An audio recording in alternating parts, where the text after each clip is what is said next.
ትክክለኛ እርምጃዎች ናቸው ብዬ ነው ማስበው። የተወሰደ ያለው እርምጃ ለሀገራችን ቀጣይ እድገት በጣም ወሳኝ ነው። ህብረተሰቡም ይሄንን አይቶ በጣም ተደስቷል። ቢሮ ላይ ሲኬድ በአካባቢ ሲኬድ ብር የሚጠይቁ ጉቦኞች አሉ። እነዛን ፈንቅሎ ከስር ማውጣት ነው በቃ። እነዛ ከሌሉ አገሪቱ በደንብ ታድጋለች።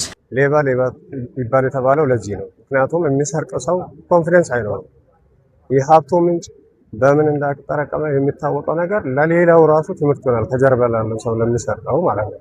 መንግስት እየወሰደ ያለው እርምጃ በጣም የሚያምር ነው እና ደስ የሚል ነገር ነው እያየን ያለ ነው። የሚያስፈልገው ለሀገራችን ልማትን ነው፣ ሰላምን ነው፣ የጋራ እድገትን ነው የሚያስፈልገው። ይሄንን ደግሞ ወደ ጎን ትቶ ለራሳቸው ብልጽግና ለራሳቸው እድገት ብቻ ለመስራት የሚሮጡት ሰዎች ላይ እርምጃ እየተወሰደ ነው፣ ሌቦች ላይ ማለት ነው።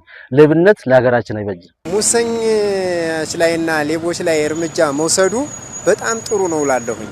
ምክንያቱም ጀምሯል እንጂ ወዴታች አልወረደም። ወዴታች እንዲወርድ ደግሞ ማበረታታት ግድ ይላል።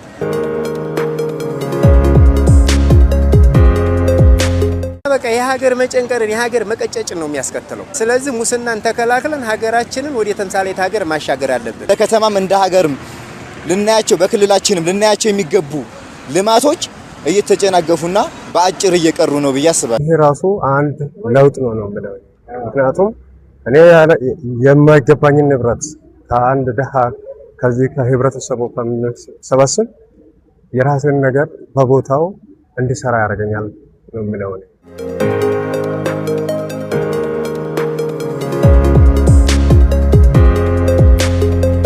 መንግስት ጥሩ አድርጓል። አሁን ላይ በቃ እንደዚህ ሙስና የሚሰሩትን መንግስት ብቻ ሳይሆን ህብረተሰቡ ባንድ መደገፍ አለበት። ለመልካም ሰዎች ይሄ ያበረታታል። በዚህ ውስጥ ደግሞ ተዘፍቆ ላሉት ሰዎች በጣም የመሸማቀቅ ከዚህ ድርጊት ራሳቸውን እንዲቆጥቡ የሚያደርጉ ነገሮች አሉ። እነዚህ ነገሮች የሚበረታቱ ናቸው። ህብረተሰቡ ይሄንን ተገንዝቦ ይሄንን ብልሹ አሰራሮችን ፊት ለፊት መቃወም አለበት። ለሀገራችን የሚበጀው ለልማት መስራት ነው፣ ለአንድነት ለሀገራችን መስራት ነው።